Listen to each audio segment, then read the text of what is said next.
सलामुद्दीन भाई, नमस्ते।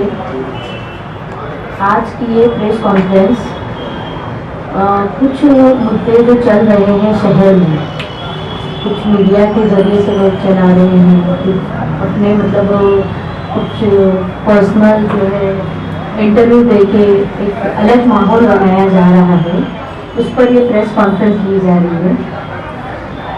देखिए, कुछ दिन से आवाज़ साहब को लोगों ने घेरने की कोशिश की है, अलग अलग मुद्दों पे अलग अलग बातों पे राजनीति हो रही है।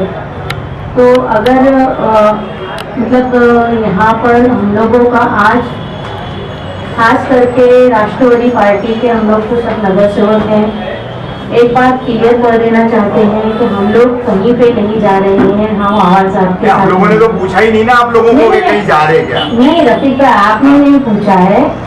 जो माहौल बन रहा है कि 22 नगर सेवक जा रहे हैं, 24 जा रहे हैं, 10 तो आप ही के दो पार्टी के लोग बना रहे ना वो माहौल। ठीक है, शिवसेना बालासाहेबांची और राष्ट्रवादी कांग्रेस पार्टी, आप ही लोग वोटिंग बाजी एक दूसरे के खिलाफ कर रहे हो। वो तो राजनीति जो चल रही है वो एक अलग है। हम हमारी बात अपने आप लोगों के सामने रखने के लिए जो है ये प्रेस कॉन्फ्रेंस कर रहे हैं। कंटिन्यू। और जो विकास के मुद्दे हैं, जैसे आवाज साहब ने काम किए या नहीं किए, तो ये आप लोग भी बेहतर जानते हैं कि मुमरा का जो रेती बंदर का रास्ता था पहले कैसा था, आज कैसा है। वो तो आवाज साहब के आने के पहले बना है क्या मुमरा रेती बंदर का रास्ता? हाँ, मुमरा के भी तो रास्ते हैं ना, रेती बंदर में कहाँ जाती है घूमने? मैं घूमने जाने की बात नहीं कर रही हूँ। रोड मेकिंग की अगर आप बात करेंगे, रोड मेकिंग की आप बात करेंगे तो वो अवाल साहब यहाँ पर आए भी नहीं थे, उससे पहले बना है वो रोड। ऐसा वहाँ पर तो रास्ते में खड्डे थे, दुनिया भर का रास्ता। हाँ, उसके पहले ही बने रेती बंदर का रोड, रेती बंदर का रोड। नहीं, आप अगर पर्टिकुलर उस रोड पे बहस कर रही है तो मैं मिनट्स निकालूंगा महासभा के भी। निकालिए ना आप, महासभा के मिनट्स निकालिए, क्योंकि महासभा में हम लोग हमेशा बोलते हैं और बोलने के बाद ही बजट आया है। आपको मालूम है 2007 में मैं नगर सेवक बनी। हाँ, तो वो रोड कब बना है? आप 2007 में नगर सेविका बनी। मुमरा रेती बंदर का रोड कौन से साल में बना है बताइए आप मुझे। कॉन्क्रीट रोड कब बना? हाँ, वही मैं पूछ रहा हूँ, कॉन्क्रीट रोड कब बना आप बताइए। कभी बना? अभी हाल ही में काम शुरू है उसका। वो एक्सटेंडेड पार्ट बोल रहे हैं ना आप, एक्सटेंडेड पार्ट बोल रहे हैं। 96 में पूरी महासभा उठकर आई थी। देवराम मोहिर सदन नेता थे। देखिए रफीक भाई, विपक्ष में रह करके हम भी यही रहते हैं। हाँ, तो वही इसीलिए बोल रहा हूँ मैं। महासभा में उठाया है, आप मिनट्स निकाल के देखिए। जब हम उस रास्ते से आते थे तो दुनिया भर के खड्डे रहते थे। वो 96-97 का रोड है मैडम। पास आप आएंगे तो जो रेलवे स्टेशन का हाल, जो काम आप लोगों का है वो आप बताए ना। आप बताओ ना, तो वहीं से तो शुरुआत कर रही हूँ ना, मुमरा से। हमारे आने की एंट्री उधर से है मुमरा। नहीं, आपने रेती बंदर का रोड बोले कि अवार्ड साहब के आने के बाद बना है। मैंने आपकी याददाश्त ताजा करने के लिए बोला कि वो रोड अवार्ड साहब के कलवा मुमरा विधानसभा के काफी पहले बना। लेकिन कॉन्क्रीटीकरण और उसको कॉन्क्रीटीकरण नहीं बोल रहा हूँ वो है अच्छे से मैडम, मैं कॉन्क्रीटीकरण ही बोल रहा हूँ। कॉन्क्रीटीकरण अभी आपके हिसाब से वो है, मेरे हिसाब से चौपाटी भी तो बन के तैयार होने वाली है। नहीं, चौपाटी बन के तैयार नहीं है, उसका वर्क, उसका काम शुरू है, उसके ऊपर स्टे है, वो एक अलग मुद्दा है। बाकी एम गेट भी आपने देखा होगा, पहले रेलवे स्टेशन कैसा था, आज कैसा है।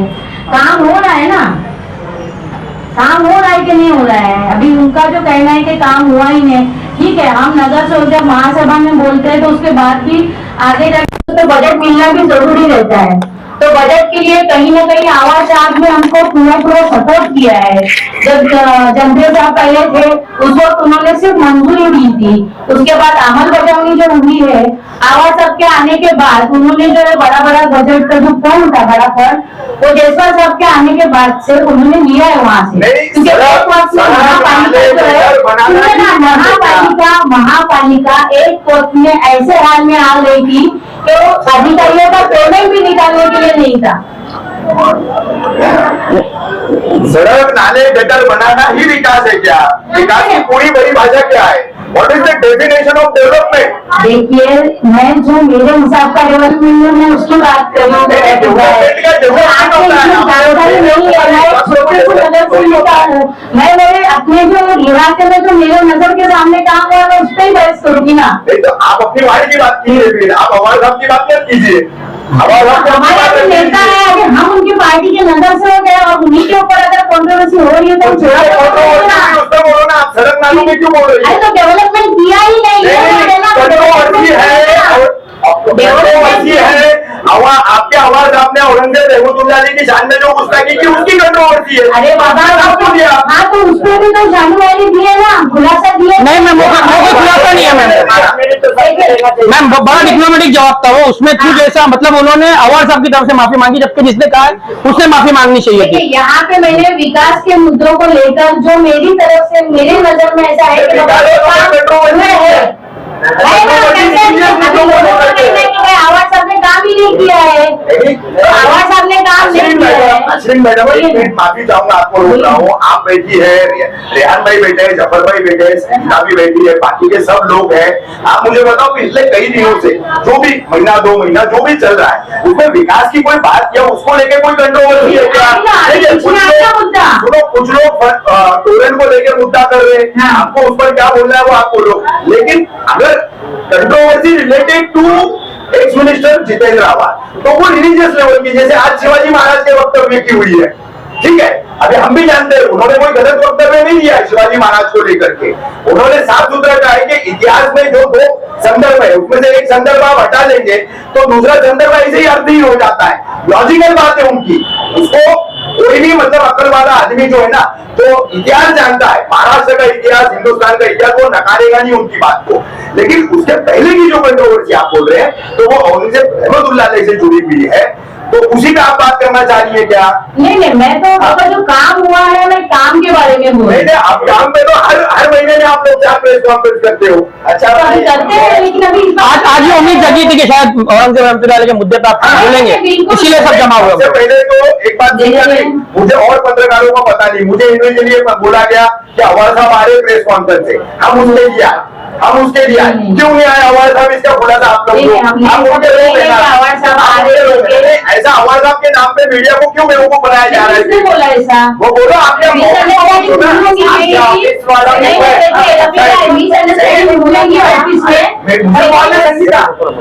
मुझे कॉल लेना, देखो मैंने स्पष्टीकरण क्या दिया मुझे बोला पता है, अन्य पत्रकारों को पता नहीं, मुझे ये बोला गया 5 बजे अवार साहब की कोई मसला नहीं, हमको आप साथ बोल के आप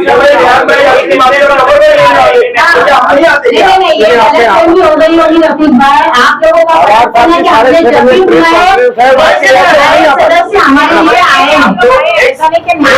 का हमारे लिए अभी आप लोग एक पब्लिक रिप्रेजेंटेटिव हैं, ठीक है, और आप सक्रिय भी रहते हैं तो आप लोग बुलाएंगे तो आएंगे ना हम लोग, आएंगे। तो उसके लिए इस तरीके से हर बार क्यों इस्तेमाल करते हैं? आपके सारे क्षेत्र से साफ नहीं आ पाए, इसकी वजह से उन्होंने कहा कि आप लोग इस प्रेस कॉन्फ्रेंस को संबोधित। अभी हम लोग आए तो आपसे ये पूछे ना साहब, ठीक है चलिए अपन कंटिन्यू कीजिए। अच्छा, आप डेवलपमेंट की बात कर रहे थे, महानगर पालिका के काम छोड़कर माननीय जितेंद्र आवाज साहब ने 2009 से क्या क्या काम किए जरा बताएं। महानगर पालिका के अभी अपने हद में मुंद्रा शहर में जो काम हुए हैं, कोई छोटे छोटे काम तो हुए नहीं है। अगर आप देखिए महानगर पालिका के काम भी तो काम ही है ना, और लोगों की सहूलत के लिए किए जाने वाले काम को अगर आप गिनेंगे ही नहीं तो फिर कैसा होगा? पानी का जो लोग बोल रहे हैं अभी पानी के लिए कुछ किया नहीं, सम पंप बनाए नहीं क्या? सम पंप बनाने से पानी की राहत हुई नहीं क्या लोगों को? आज अलमास कॉलोनी का एरिया कितना प्रॉब्लम वहाँ पे होता था, अभी ये इमरान का है वहाँ पर भी जो है सम पंप बनने के बाद आज ही मेरी इनसे बात हो गई साउंडिया साहब से, जो वाटर डिपार्टमेंट के एग्जीक्यूटिव है, इंजीनियर। उन्होंने कहा कि पहले मुझे 220 कॉल आते थे एवरी डे पर डे, अभी सम पंप के बाद मुझे सिर्फ 20 कॉल आते हैं। वो 200 कॉल कम हो गए, क्योंकि पानी की तकलीफ लोगों को इस तरह से उन्होंने समझाया कि काफी फर्क हो गया। इकबाल भाई का इन्होंने सवाल था, महानगर पालिका के काम के बाद में दूसरे काम क्या हुए वो बता। अरे लेकिन महानगर पालिका के काम जो जरूरत के, सहूलत के, लोगों के जरूरियात के जो काम है उसी को करना जरूरी है ना। पहला वो काम होना। अभी कोविड पीरियड में, चलो कोविड का एक मिसाल ले लो, कोविड पीरियड में आवाज साहब ने लोगों के घर घर अनाज, मतलब वो जो खिचड़ी वगैरह जो भी बना, हाँ, लोगों को खाने की वो सहूलत करने की कोशिश की है। उसके बाद में सबसे बड़ा जो है कोविड सेंटर हमारे यहाँ पे ही आया मुंब्रा में। कहाँ से पेशेंट यहाँ पर आते थे। कोविड पीरियड में कब्रिस्तान जो है हमारा कौसा का कब्रिस्तान बंद हो गया था, अमृतनगर कब्रिस्तान बंद हो गया था। उस वक्त में कौन सा कब्रिस्तान काम आया? तो आप काम किए हुए बातों को कीजिए ना, किसने कहाँ से फंड लाया, किसने कौन सा काम किया, इधर का फंड आया कि नहीं, वहाँ का फंड आया।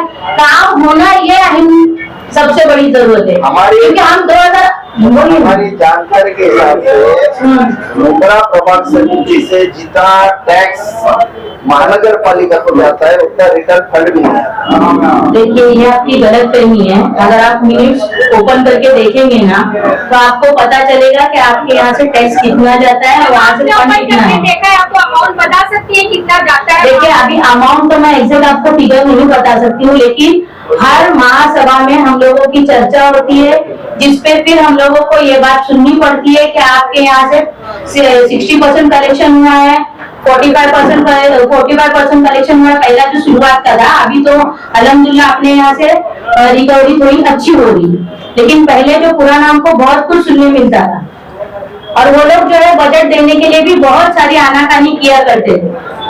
लेकिन अल्हम्दुलिल्लाह हम लोगों ने काफी हद तक बजट भी लाया और काम भी किया। ये टोरेंट को लेके कुछ ये भी डेवलपमेंट का मुद्दा है क्या? टोरेंट को लेके आप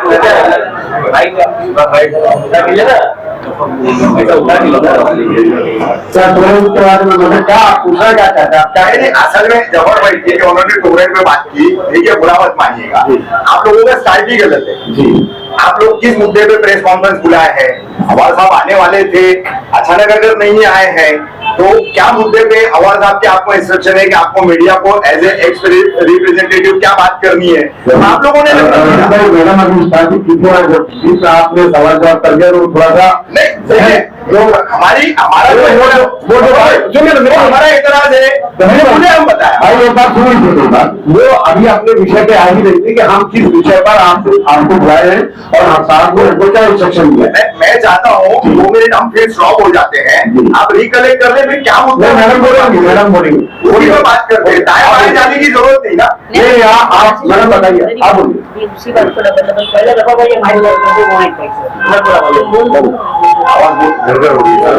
तुम्हारा क्या चीज का मुद्दा का प्रेस कॉन्फ्रेंस है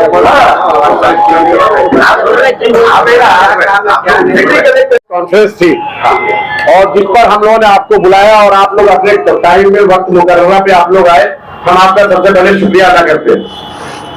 हमको आवाज साहब का इंस्ट्रक्शन था, आवाज साहब का कॉल था कि आप लोग एक प्रेस कॉन्फ्रेंस करिए।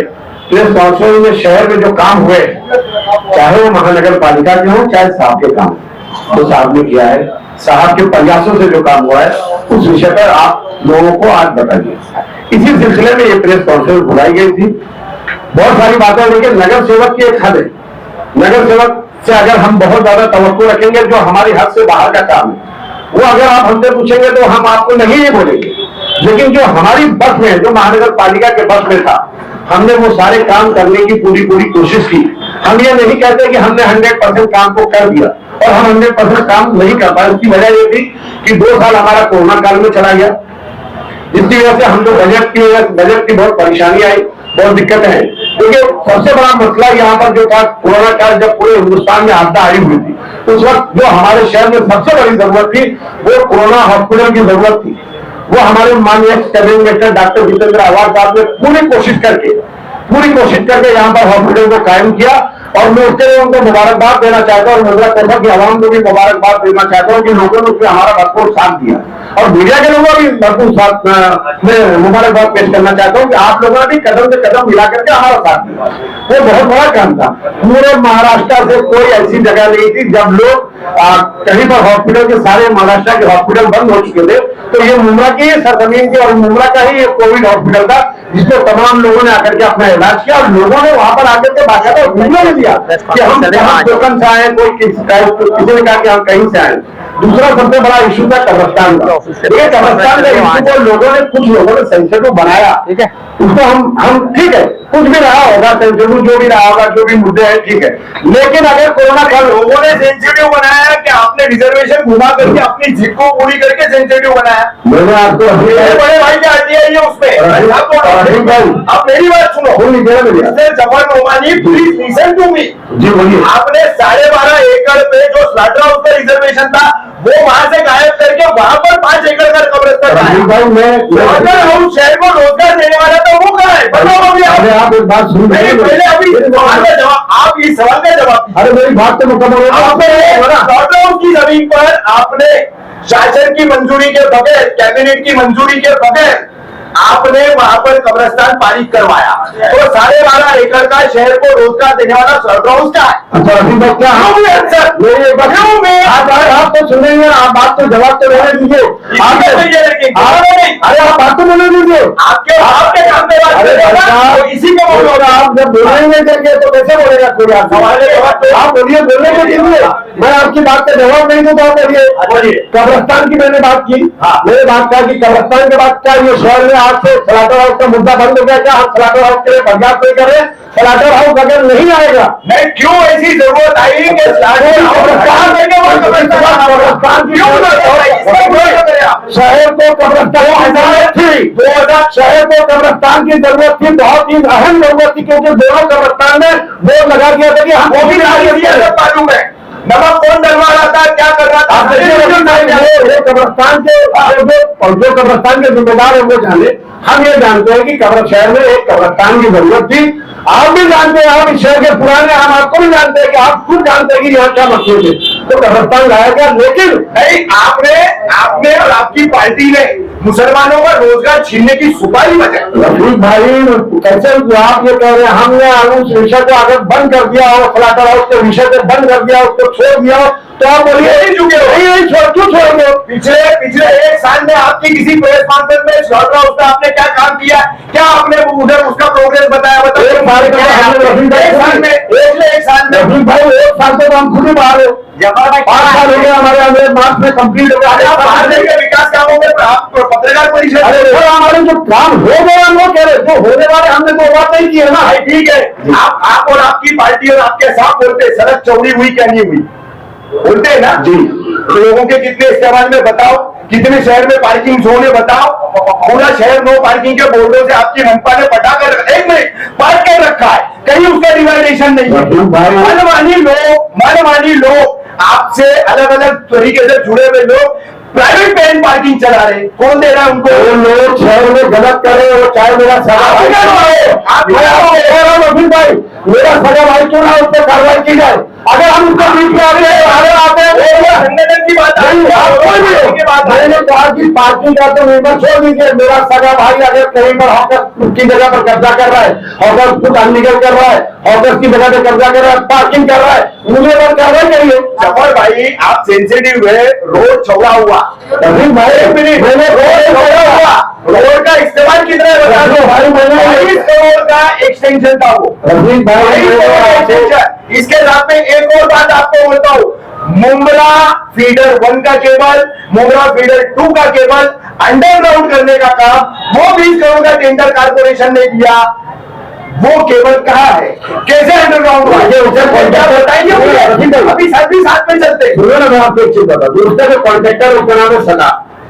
मैंने उससे कई बार बात की कि भाई आपने जो केवल कॉन्ट्रैक्ट का काम था आपने लिया था, वो काम क्यों बंद कर दिया? उसने कहा कि बिल हमको नहीं मिल रहा है। बिल की वजह से हमको प्रॉब्लम आ रही है। तो अगर हमारा टेंडर 2-3 साल पहले हुआ था, लेकिन हमको 25% बिल आ, बहुत सारे काम इस वजह से पेंडिंग है कि लोगों ने 3-3 साल पहले काम किया, उनको बिल नहीं हुई। और मैंने आपसे साफ शब्दों में कहा कि 100% काम नहीं हुआ है। ये हम दुहाई दे ही नहीं सकते कि 100% काम हुआ है। हम यहाँ कह रहे हैं रवि भाई काम पेंडिंग है, लेकिन उसमें क्या हो रहा है, बहुत सारे हमने आपसे कह दिया कि कुछ कोरोना काल की वजह से, कुछ बजट की वजह से, इसकी वजह से हमको प्रॉब्लम आ गई। आप लोगों से हम ये बार बार अपील करते हैं कि आप लोग पहली बात तो आप इस शहर के हिस्सा रवि भाई, हम आपको पत्रकार समझ के नहीं बुलाते, आपको हम अपना भाई समझ के बुलाते हैं, क्योंकि आप यहाँ के रहवासी है। मूल सुविधा क्या क्या चाहिए आप हमको बताइए। आप हमारे साथ, हमने पहले कहा कि हम आपका भी शुक्रिया अदा करते हैं कि आप लोगों ने हमारे हर विषय पर, शहर के हर विषय पर हमने हमारा साथ दिया। और भाई कोविड के 2 साल, लॉकडाउन के 2 साल, वो ऐसा पीरियड था कि टीडी मीडी उड़ियानी करने का मामला नहीं था। मीडिया को उतनी समझ है किस तरीके से आवाज आप लोगों ने उनके माता जो भी है, किचन कम्युनिटी, राशन देना, ये वो तमाम काम इंडिविजुअल कई लोगों ने काम किया। तो उस वक्त जो कोई इस तरीके की बात नहीं थी, वो पीरियड ही ऐसा था कि एक दूसरे का हाथ पकड़ करके उस मुश्किल वक्त का पूरी मानवता को सामना करना था। तो वो काम सभी ने किया साहब। आप कोविड से आगे बढ़िए। राजू भाई, मैं खाली एक बात ये कहना चाहता हूँ कि शहर में जो कब्रिस्तान की बात है, अगर कब्रिस्तान नहीं होती उस वक्त नहीं, क्या होकर जरूरत आई स्लॉटर हाउस का रिजर्वेशन कैंसिल मुद्दा है ना। बनपा के सदस्य पिछले 5 साल के थे, 2017 से 22 तक, ये काफी पुरानी याद थी। रेहान भाई ऑफिशियल नगर सेवक नहीं है, लेकिन एक नगर सेवक का रोल उन्होंने अपने पूरे इलाके में निभाया है, सारे लोग जानते हैं। ऑफिशियली मैं उनसे क्वेश्चन नहीं कर सकता। उसी तरीके से इमरान सुरमे का मामला है, he is not official representative. आप 2 हैं तो मुझे एक वजह बता दो कि क्या ऐसी वजह थी कि स्लॉटर हाउस का रिजर्वेशन हटा करके कब्रिस्तान लाना वहां जरूरी था। देखिए, जिस वक्त कब्रिस्तान का मामला आया था, मैम सॉरी, आप बोलेंगे कि रफीक भाई आप फिर बहस कर रहे हैं। सिर्फ आप मेरे सीधे से सवाल का सीधा सा जवाब दीजिए, क्या जरूरत थी, किस वजह से ऑथेंटिक मुझे वजह मुझे बताइए। ज्यादा बात नहीं है, लेकिन जितनी मालूमात है सिर्फ उतनी। अरे ये बदनसीब शहर है,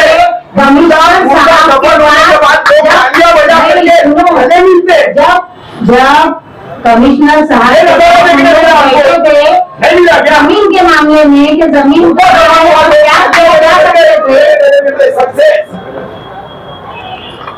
भाई बात सही है, लेकिन आपकी अभी वो आप 12-5 साल थे ना भाई,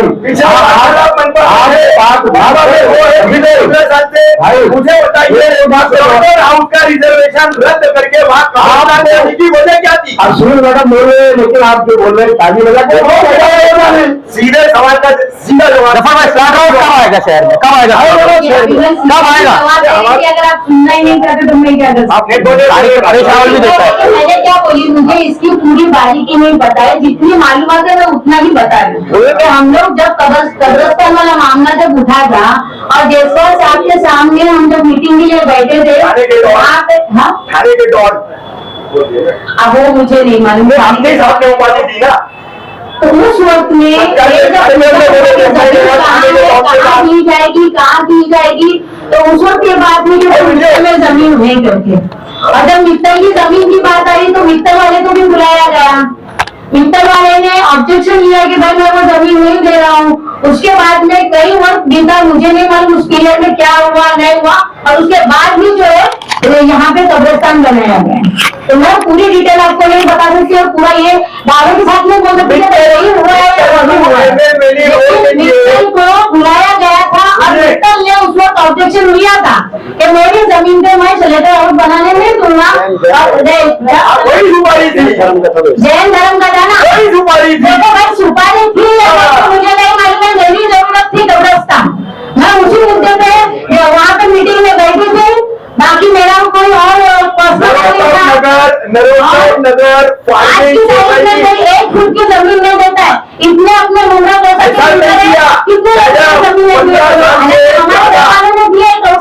साल से ज्यादा आप नगर सेविका है ना। मित्तल फार्मिंग सोसाइटी कैसे कन्वर्टेड हुई हाउसिंग सोसाइटी में, उसके बोर्ड के अंदर जो है, देखिए मैं पीछे बैठे भाई, उनके भी घर के लोगों के नाम है। बीडीआर में आपने जाके कभी सोसाइटी के कामकाज का लेखा जोखा कभी निकाला? इस शहर के जिम्मेदार डोमिनियन होने के नाते मैंने अंदर का इंटरेस्ट मुझे उन्होंने दिखाई नहीं दिया। उन्होंने नहीं करके किया तो हमें कन्वर्ट करो हाउसिंग में, तो उमरा कौसा के लोक उपयोगी योजनाओं के लिए मनपा को जो जमीन लगेगी वो फ्री ऑफ कॉस्ट देंगे। क्यों नहीं जानकारी आप नगर सेवकों ने निकाली है? और क्यों मित्तर को दिए जा रहे? क्यों दिए जा रहे? 139 करोड़ का रोड है आपका मित्तर टू एमएमएलए का, नहीं है क्या जबर भाई? 139 करोड़ का रोड आप अपना देखो, 4 किलोमीटर का 26 करोड़ का पोखरण रोड नंबर 1 और 2 देखो, कंपेयर कीजिए, अभी कंटिन्यू करिए। पहले तो उनको बात पूरी करने दो ना, फिर मैं बोलूंगी। फिर वो तो उनको पहले कंटिन्यू करने दो, फिर उसके बाद मैं बोलती हूँ। अभी जो जानकारी उन्होंने मांगे मैंने उतनी दी जो मुझे थी। इसके अलावा किसका क्या पर्सनल इंटरेस्ट रहता है नहीं रहता है मैं उसमें जाती नहीं हूँ। नहीं आपका नहीं, मित्तल का। मैं आपने क्या चाहिए था कब्रिस्तान बात करूंगी। अब किसका फायदा हुआ नहीं वो जमीनें हैं। मैडम आपकी जानकारी के लिए एक और बात बता दूं, कब्रिस्तान के रिजर्वेशन के हेरफेर का पीआई का पिटिशनर मैं हूं, लेकिन सिर्फ कोरोना काल में वहां पर कब्रिस्तान आ गया, 1000 से ज्यादा तकसीर हो गई, मैंने मुद्दा छोड़ दिया। मैं मरूमीन के घर के लोगों के जज्बात से नहीं खिलवाड़ करना चाहता, इसलिए मैंने वो पीआई छोड़ दी, वो पीआई मैंने छोड़ दी, किसी भी तरह का कोई फॉलो नहीं किया। लेकिन आज तक एक सवाल जो है वो कायम है कि चलो घटा करके कब्रिस्तान लाने की ऐसी क्या वजह थी? हाथ पीछे लो भाई, आगे वाले